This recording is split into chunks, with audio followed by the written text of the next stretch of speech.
नमस्कार दोस्तों, आइए आप सभी को सुनाते हैं गणेश चतुर्थी व्रत की कथा। नंदिकेश्वर कहते हैं कि आप लोग दक्षित होकर इस कथा को श्रवण करें। भादो शुक्ल चतुर्थी को सदैव सावधानी पूर्वक गणेश जी के शुभदायक व्रत को करें। हे विप्रवर, नर अथवा नारी जो भी इस व्रत को करते हैं वे तुरंत ही कष्टों से छुटकारा पा जाते हैं। उनके सभी कलंकों का शमन एवं विधानिवन होता है। सुनसान वन में विषम परिस्थिति में अदालत संबंधी मामलों में संपूर्ण कार्यों में सफलता देने वाला यह व्रत संपूर्ण व्रतों में श्रेष्ठ है। यह व्रत विश्व विश्रुत एवं गणेश जी को प्रिय है। संत कुमार जी पूछते हैं कि प्राचीन काल में इस व्रत को किसने किया था? इसका प्रचार मृत्युलोक में किस तरह हुआ? आप गणेश जी के व्रत को विस्तार पूर्वक कहिए। नंदिकेश्वर ने कहा कि इस व्रत को सर्वप्रथम प्रतापवान भगवान वासुदेव जगन्नाथ कृष्ण जी ने किया था। जब उन पर झूठा दोषारोपण हुआ तो उसके शमनार्थ नारद जी ने उसे इस व्रत को करने के लिए कहा था। संत कुमार ने आश्चर्यचकित होकर पूर्ण प्रश्न किया कि हे नंदिकेश्वर, श्री कृष्ण जी सगुण संपन्न ऐश्वर्य युक्त भगवान हैं, संस्कृति पालनकर्ता एवं संहारक है, अव्यय अप्रेम्य निगुण एवं सगुण है। ऐसे घटघटवासी भगवान कृष्ण को मिथ्या कलंक किस प्रकार लग गया, यह बात बहुत ही विस्मयकारी है।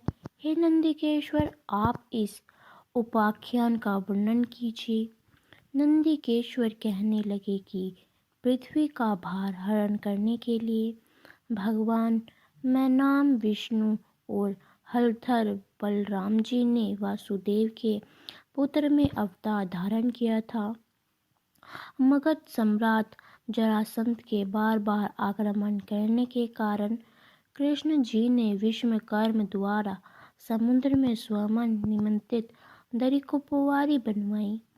उस पुरी में 16,000 रानियों के लिए 16,000 सुंदर महलों को निर्मित कराया। उन रानियों के निवास के उपभोग के निमित्त परिजात वृक्ष का आरोपण कराया। इसके अतिरिक्त 56 करोड़ यादवों के लिए 56 करोड़ भवनों की व्यवस्था की और अन्य ब्राह्मण, क्षत्रिय, वैश्य एवं शूद्र दद्दी लोगों के निवास का भी प्रबंध करवाया। जहाँ जनता शांतिपूर्वक निवास का भी प्रबंध कराया जनता शांतिपूर्वक बसती थी। त्रैलोक्य में उपलब्ध होने के वाली जितनी वस्तुएं थी सभी का वहाँ संग्रह किया गया था। उस दरिकोपवारी में उम्र नामक यवदव के शास्त्रिक और प्रसेन नामक 2 पुत्र हुए। समुद्र तट पर स्थित भाव से सूर्य नारायण को प्रसन्न करने के लिए वीर्यवान सृजित तपस्या करने लगे। वे निराहार रहकर सूर्य की ओर टकटकी बांधकर आराधना करने लगे। भगवान सूर्य प्रसन्न होकर शासित के समक्ष प्रकट हुए। शासित भी अपने आराध्य के दर्शन से बहुत प्रसन्न हुए।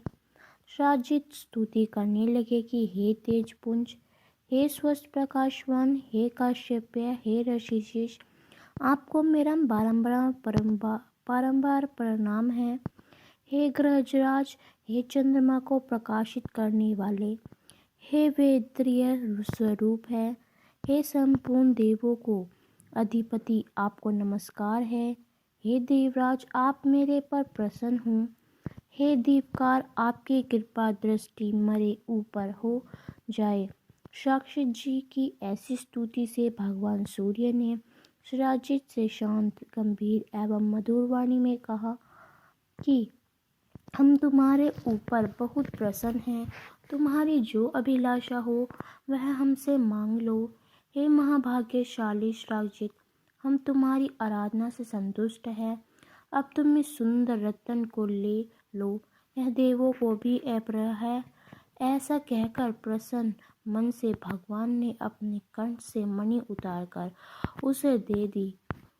भगवान सूर्य ने उसे कहा कि यह प्रतिदिन 8 बार अर्थात 24 मन सोना प्रदान करती है, अतः मणि धारण करने के समय पवित्र रहना चाहिए। हे श्राजित, अशुष्वस्था में धारण करने से धारक का मरण हो जाता है। इतना कहकर तेजवान भगवान सूर्य वहीं अंधन्य हो गए। उस मणि को धारण करके श्राजित ऐसे सुशोभित हुए मानो वह सूर्य नारायण ही हों। हे राजन, उनके द्वारकुमारी में प्रवेश करने पर उस तेज के कारण किसी को मालूम न हुआ कि कौन आ रहा है। उस कनिकमान मणि को कंठ में धारण किए हुए वह कृष्ण जी की द्वारिका में तुरंत ही चले आए। उस मणि की चमक से देखने वालों ने समझा कि साक्षात सूर्य भगवान ही आए हैं।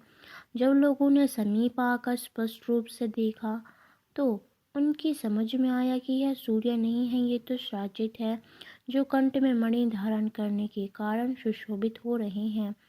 श्राजित के कंठ में से मस्तक मणि को देखकर भगवान कृष्ण का मन लालित्य हो उठा, परंतु उन्होंने उसे लेने की चेष्टा नहीं की।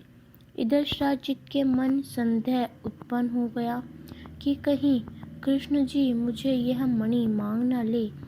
इस भय से उसने उस मणि को अपने भाई प्रसेनजित को दे दिया, साथ ही उसे पवित्र रहकर पहनने के लिए सावधान भी कहा।